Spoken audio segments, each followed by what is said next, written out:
আসসালামু আলাইকুম। সবাইকে স্বাগত জানাচ্ছি। আমি রেদওয়ান তালুকদার। আশা করি সবাই ভালো আছেন। জুলাই মাস শুরু হয়েছে, সেই রক্তাক্ত জুলাই।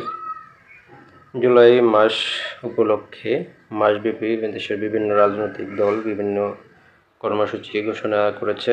বিশেষ করে বাংলাদেশ জাতীয় নাগরিক কমিটি এনসিপি, তারা মাসব্যাপী বৃহৎ কর্মসূচি তারা ঘোষণা করেছেন। সাথে বর্তমান অন্তর্বর্তীকালীন সরকারও অনেকগুলো কর্মসূচি হাতে নিয়েছে এই মাস উপলক্ষে।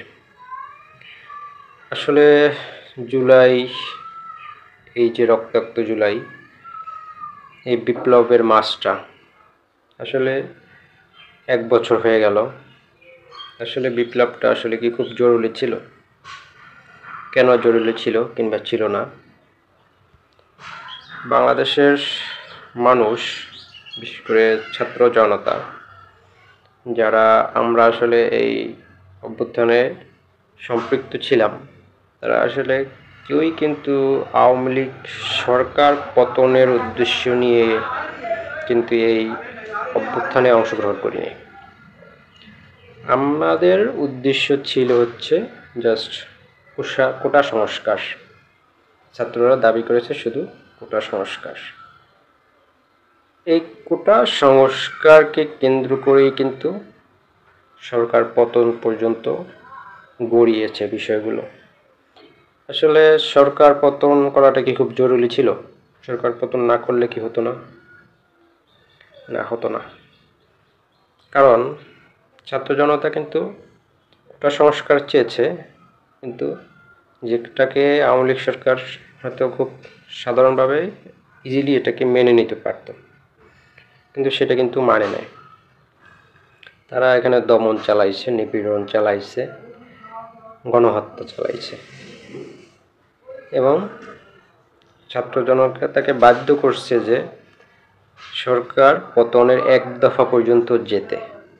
এর আগে কিন্তু অধিকাংশ, এখানে বলবো 80% কিংবা 90% শিক্ষার্থী সরকার পতনের উদ্দেশ্য ছিল না, এবং যাদেরও সরকার পতনের মানসিকতার ভিতরে কাজ করে আসছে দীর্ঘদিন থেকে, তারাও আসলে কোনোভাবেই আশা করেনি আসলে সরকারটা পড়ে যাবে।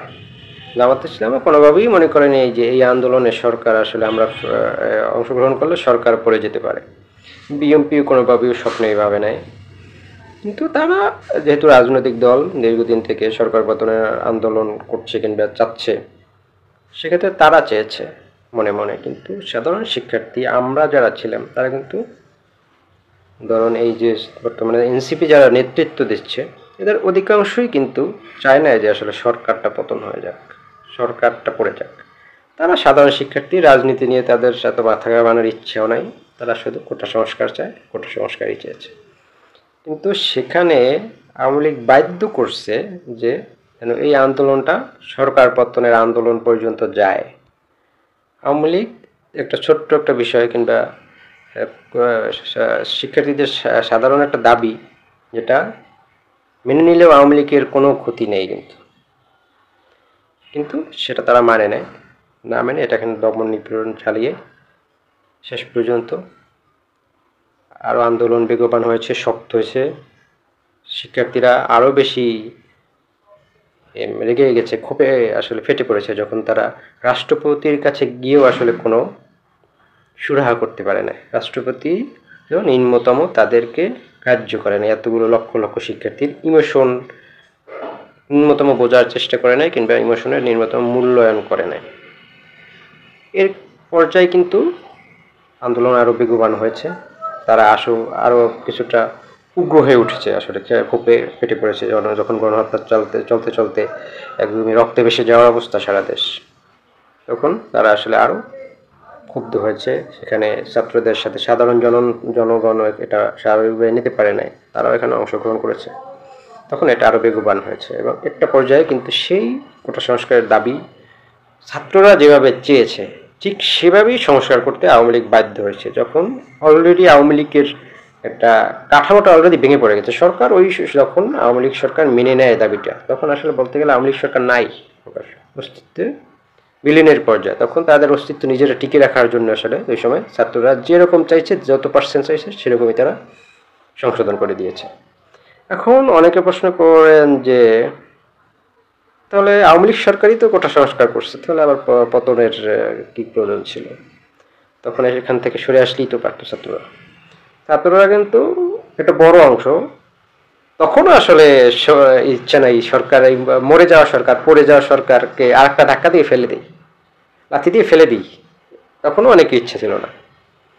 কিন্তু যখন দেখা গেছে যে এই মরে যাওয়া সরকারও এতদিন যে মানে চলা আন্দোলনে যে দমন নিপীড়ন চালাইছে, সে দমন নিপীড়নের যারা হত্যা শিকার হয়েছেন, মারা গেছেন, সেটা ন্যূনতম স্বীকার করতে চায় না, এবং সেটা সুষ্ঠু তদন্ত এবং বিচার নিয়েও তারা তাল বাহানা শুরু করেছে।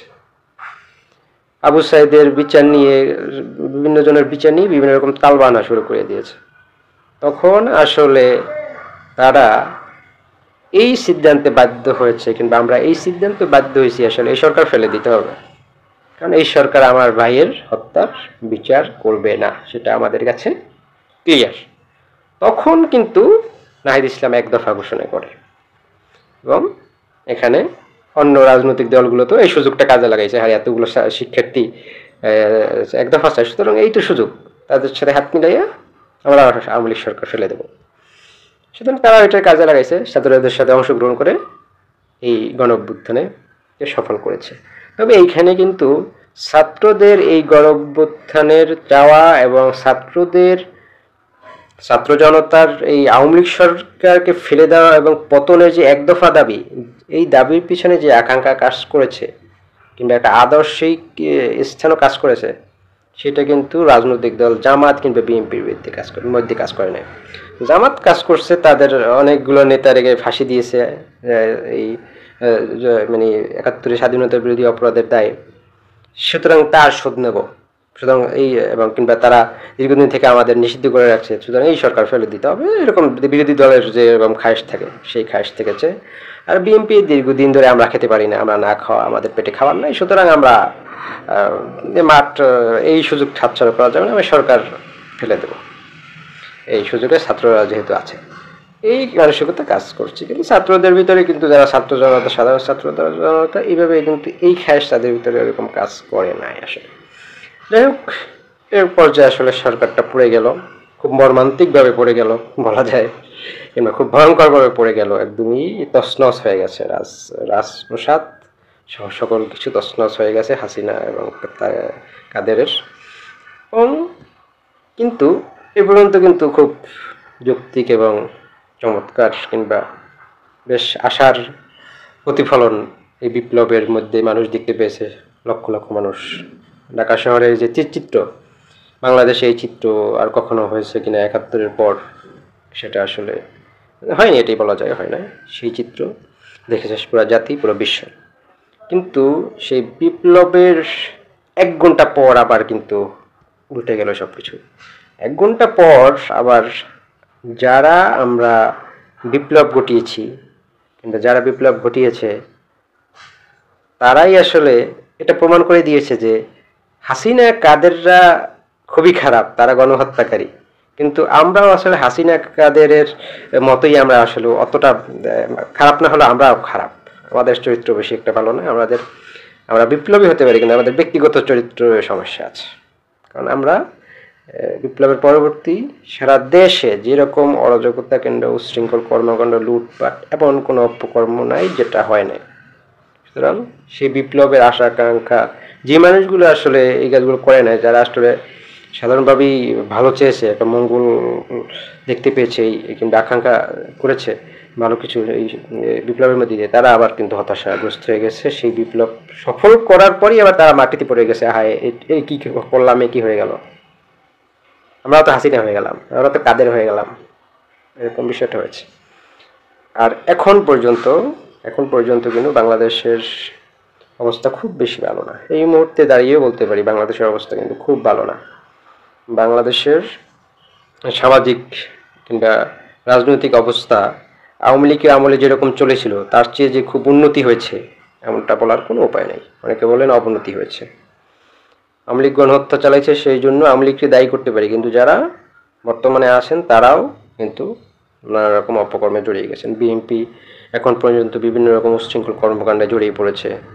জামাত ইসলাম তাদের সেই তারা নিজেদের ৭১-এর পক্ষের শক্তি হোক আর বিপক্ষের শক্তি হোক, তারা ৭১-এর বিপক্ষের শক্তি, সেটা ইসের ২৪শে আন্দোলনের পর তাদের আচরণে অনেকটা ফুটে উঠেছে। যদি এটা নিয়ে আবার তারা ৭১-এর ভূমিকার জন্য নিজেদের ইসের ক্ষমা প্রার্থনা করেছেন শীর্ষ নেত্রীরা, নেতৃবৃন্দ, যদিও তারা আসলে ওইরকম বিএনপির মতো উচ্ছৃঙ্খল কর্মকাণ্ডে জড়ায় নাই, তারা কিন্তু তারা ফিলোসফিক্যালি তারা বুঝিয়ে দিয়েছে আসলে বিপ্লবের পরপরই যে তারা আসলে সত্যিই আসলে ৭১-এর বিরোধিতা করেছিল, ৭১-এর সত্যিই স্বাধীনতার বাংলাদেশের বিরোধিতা করেছিল।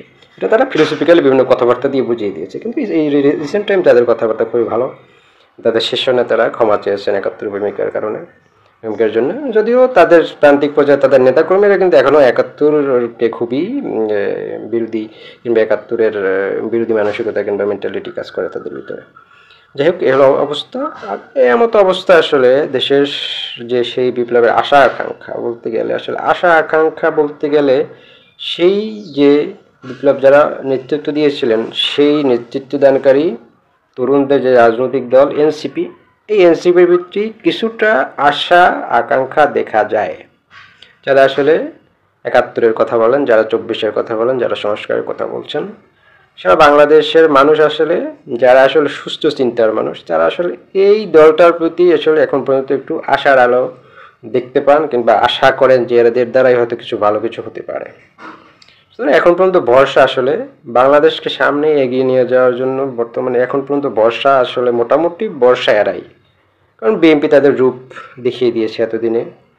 জামাত বাংলাদেশের আসলে রাজনৈতিক এর সাথে অভ্যুত্থানের আশঙ্কার সাথে তো জামাত ম্যাচ করে না, কারণ কোনো এখানে তো খিলাফত প্রতিষ্ঠার জন্য অভ্যুত্থান হয় না, একটা হয়েছে সংস্কার রাষ্ট্রীয় একটা কল্যাণ রাষ্ট্র প্রতিষ্ঠার জন্য। সুতরাং জামাত রাজনৈতিক রাজনীতি করে কিংবা সেটা আলাদা বিষয়।